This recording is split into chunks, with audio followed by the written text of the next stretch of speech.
Greetings. My name is Kali Akuno.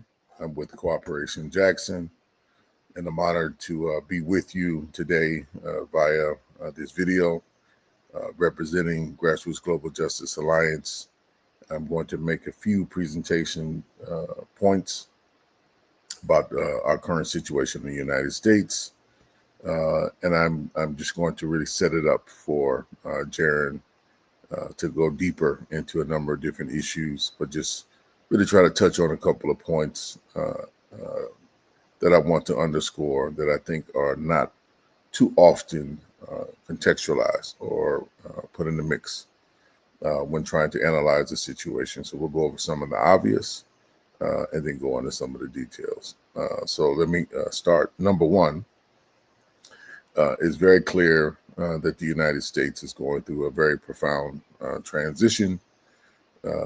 Neo-fascist forces are working overtime to dismantle many of the core institutions of the United States government, to downsize the government, to make the population more subservient unto itself, with the strategic aim and objective of disciplining the U.S. working class to get it to accept lower wages and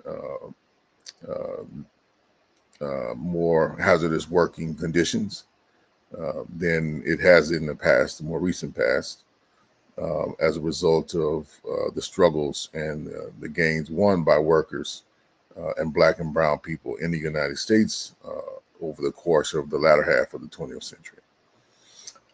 This is necessary for the reindustrialization that a key sector of capital is trying to execute within the United States to make it more competitive and to reassert its kind of industrial and military dominance over the world, or at least its hemisphere.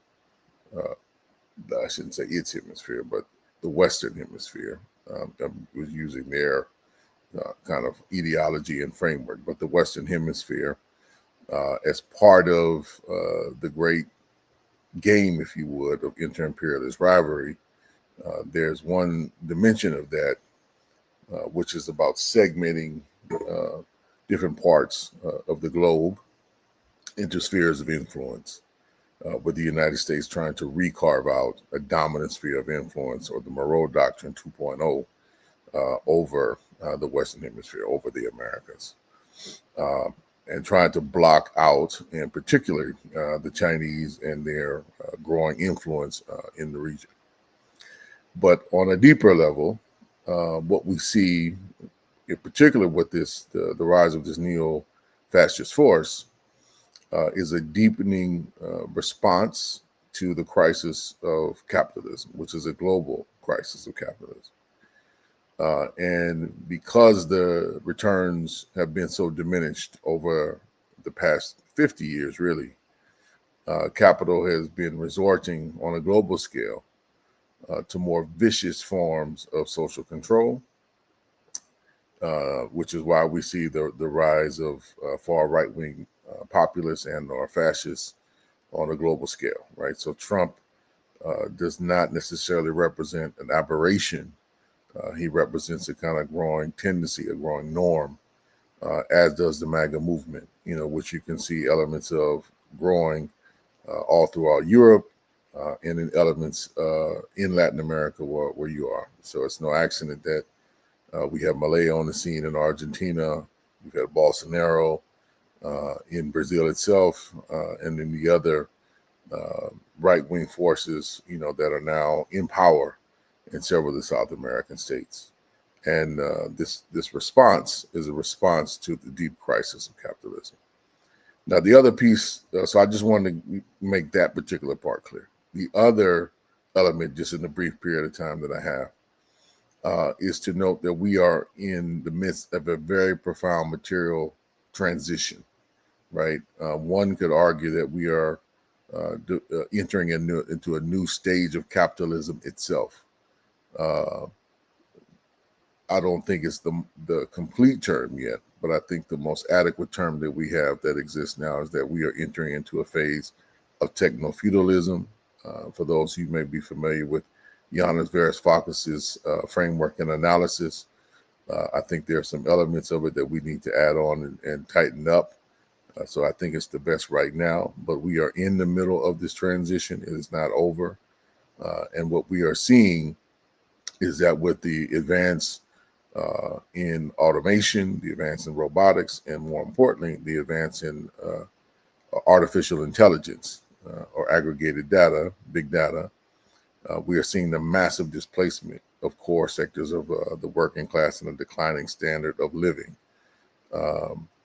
amongst the working class everywhere, which is leading to demands for profound change. And those demands are not being adequately addressed by a greatly weakened left on an international scale and are being answered in short form by right-wing forces who are coming with very simple solutions and solutions that are very intentionally aimed at disrupting the neoliberal forces and the state apparatuses, which enable them to kind of transform the state to do all of the privatization and the deindustrialization that took place in many places like the United States. So we have to factor this in the transition that we are witnessing, living through, and experiencing right now, and devise critical ways to confront it. In short form, I'd like to offer, what we in Cooperation Jackson have been touting as the build and fight formula, which is a aggregation of practices which we believe, if properly scaffolded and connected, could lead to the working class building a new base of power and developing a new mode, actually, of production that could counter this techno-feudal mode and usher in not only a more democratic economy, but also one that is far more ecologically sustainable and self-governed by the working class itself. So there's more I could say. I can go on, but those are a couple of points I just wanted to interject. I would encourage folks to, if you want to know more about this build and fight formula and all the different components of it, to check out our website and our YouTube series that we're actively doing on that, which you can find at Jackson Rising. And I want to thank you for your time and attention.